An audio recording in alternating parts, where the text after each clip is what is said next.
Hello everyone, welcome back to my channel. तो चलिए आज की वीडियो की शुरुआत कर लेते हैं। तो पिछले टॉपिक में पार्ट 3 कवर किया था, जो कि हमारा था जिसमें हमने टेक्स्ट ट्रांसफॉर्मेशन कवर किया था।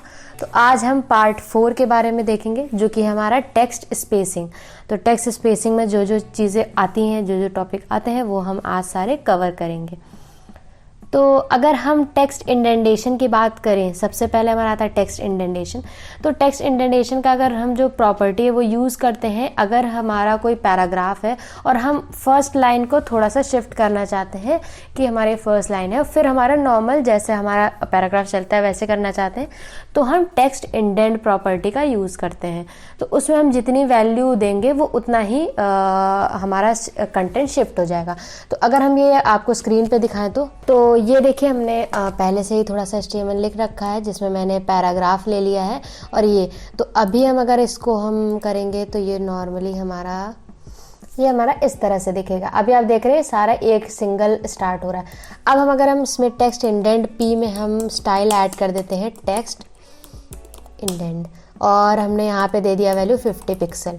अब ये मैंने देखिए आपको दिख रहा होगा, जूम कर दिया, टेक्स्ट इंडेंट 50 पिक्सल। अब हम इसको करेंगे रिफ्रेश, तो ये देखिए हमारा फर्स्ट जो है फर्स्ट लाइन हमारा 50 पिक्सल शिफ्ट होके आ रहा है, फिर नॉर्मल सारे आ रहे हैं। तो ये जितना भी आपको शिफ्ट करना है आप उतनी वैल्यू वहाँ पे सेट करके वहाँ पे वैल्यू सेट कर सकते हैं। फिर आता है हमारा लेटर स्पेसिंग। लेटर स्पेसिंग जैसा कि नाम से ही पता चल रहा है, लेटर स्पेसिंग मतलब लेटर के बीच की स्पेसिंग। तो बेसिकली हमें अगर लेटर के बीच में स्पेसिंग बढ़ानी है, कम करनी है, तो हम क्या करते हैं, लेटर स्पेसिंग प्रॉपर्टी का यूज़ करते हैं। तो वो हम वैल्यू कैसे भी सेट कर सकते हैं, 1 पिक्सल, 2 पिक्सल, 3 पिक्सल। तो वो जितना भी आपको स्पेसिंग उसमें देनी है आप उसके अकॉर्डिंग वहाँ पे सेट कर सकते हैं। तो ये कुछ इस तरह से हम इसको सेट करते हैं। तो यहाँ पे अब हम इस पे सेट कर देते हैं पैराग्राफ पे ही। यहाँ पे हम दे देते हैं लेटर स्पेसिंग, और ये मैंने दे दिया यहाँ पे 2 पिक्सल। लेट्स सी, इसका रिफ्रेश करते हैं तो क्या होता है, ये देखिए हमारा लेटर के बीच की स्पेसिंग यहाँ पे बढ़ गई, कैसे एकदम स्प्रेड होके आ गया। तो ये आप अपने अकॉर्डिंग यहाँ पे लेटर स्पेसिंग सेट कर सकते हैं। फिर आता है हमारा लाइन हाइट। तो लाइन हाइट हम बेसिकली यूज़ करते हैं कि अगर हमारी पैराग्राफ उसमें 4 लाइन्स है, तो उन चारों लाइन्स के बीच की जो स्पेस होती है वो होती है लाइन हाइट। तो वो हमें सेट करना है, तो वो हम लाइन हाइट प्रॉपर्टी का यूज़ करके वहाँ पे वैल्यू सेट कर सकते हैं।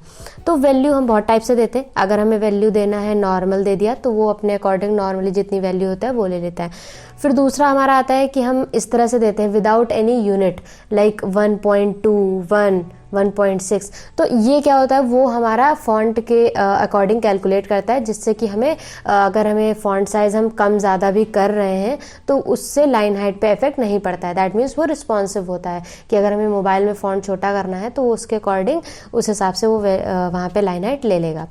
फिर आता है हमारा पिक्सल। पिक्सल में हम 20, 23 जितना भी पिक्सल देना हो। तो बेसिकली अगर हमें पिक्सल में कोई भी लाइन हाइट देनी है तो हम एक चीज़ ध्यान रखेंगे, जैसे हमारा फॉन्ट साइज़ हमारा 20 पिक्सल है, तो हमेशा फॉन्ट साइज़ के 3 पिक्सल बढ़ा के ही लाइन हाइट देनी चाहिए। जैसे हमारा 20 है तो 23, अगर हमारा 30 है तो 33। तो इस तरह से 3 या 4 पिक्सल बढ़ा के ही देना चाहिए, मैक्स 3 और 4 पिक्सल।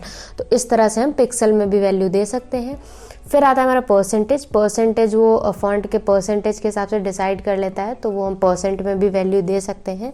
बाकी इनहेरिट आपको पता है कि वो इनहेरिट कर लेता है पहले से ही, जो हमारा पेरेंट में हो, पेरेंट का इनहेरिट कर लेता है। तो कुछ इस तरह से हम लाइन हाइट की वैल्यू वहाँ पे सेट करते हैं। तो अगर हमें पैराग्राफ पे स्पेसिंग देनी है हमारे इस पे, तो हम इस लाइन हाइट देनी है तो हम कुछ इस तरह से देंगे। यहाँ पे हमारा जो पैराग्राफ है अब हम इसी में ऐड कर देते हैं लाइन हाइट। यहाँ पे मैंने ऐड कर दिया लाइन हाइट, और यहाँ पे मैंने पहले दे दिया 1.2, 1.4। अब हम देखते हैं इसका क्या इफेक्ट होता है जो हमारा ब्राउज़र पे है। तो ये देखिए कुछ इस तरह से आ रहा है। तो ये हमारा फिक्स हो गया। अब बाकी हम इस पर नॉर्मल देंगे, तो वो एक हम वैल्यू होती है नॉर्मल, तो वो नॉर्मली ये हमारी नॉर्मल फॉन्ट लाइन हाइट है। फिर अब यहाँ पे हम लोग दे सकते हैं जैसे कि यहाँ पे मैंने दे दिया 23 पिक्सल। अब मैंने इसका फॉन्ट साइज कर दिया 20 पिक्सल। अब हम इसको रिफ्रेश करके देखते हैं। तो ये कुछ इस तरह से, देखिए ये इतना हमारा नॉर्मल होता है, या फिर आप एक बढ़ा सकते हैं, 24 भी कर सकते हैं, कुछ इतना। तो आप इस तरह से दे सकते हैं। बाकी आप यहाँ पे परसेंट में भी दे सकते हैं, जैसे दे दिया 150% यहाँ पे वैल्यू, तो ये देखिए इतना आ गया। अब मैंने दे दिया 130%, तो ये हमारा कुछ इस तरह से आ गया। तो आप इस तरह से यहाँ पे इस तरह वैल्यू यहाँ पे सेट कर सकते हैं लाइन हाइट की। फिर आता है हमारा वर्ड स्पेसिंग। तो जैसे कि हमारा लेटर स्पेसिंग होता है, वैसे ही हमारा वर्ड स्पेसिंग मतलब वर्ड के बीच का स्पेस। तो अगर हम यहाँ पे वर्ड स्पेस लिखते हैं, वर्ड स्पेसिंग, और मैंने दे दिया वैल्यू 10 पिक्सल, और हम इसको करते हैं रिफ्रेश, तो ये हमारा देखिए ये वर्ड के बीच में स्पेस आ गया है। तो हम यहाँ पे वर्ड स्पेसिंग का यूज़ कर सकते हैं अगर हमें कोई वर्ड के बीच में स्पेस देना है। फिर हमारा आता है वाइट स्पेस। वाइट स्पेस में क्या होता है कि जैसे कि आप कोई वर्ड लिखा है जिसमें आपने डैश लगा दिया, नाउ रैपिंग ऐसे कर दिया, और उसके बीच में डैश लगा हुआ है, तो क्या होता है कि कभी कभी आधा नाउ और डैश ऊपर आ रहा है और ब्रेक होके नीचे जो है डैश के बाद वाले वैल्यू ब्रेक होके आ रहा है। तो अब मुझे उस वर्ड को हमें क्या करना है कि पूरा एक साथ लिखना है, मतलब अगर वो नहीं आ पा रहा है तो नीचे ब्रेक होके आ गया है, वो रैप हो जाए, तो इसलिए हम लोग white space colon now wrap property का यूज़ करते हैं।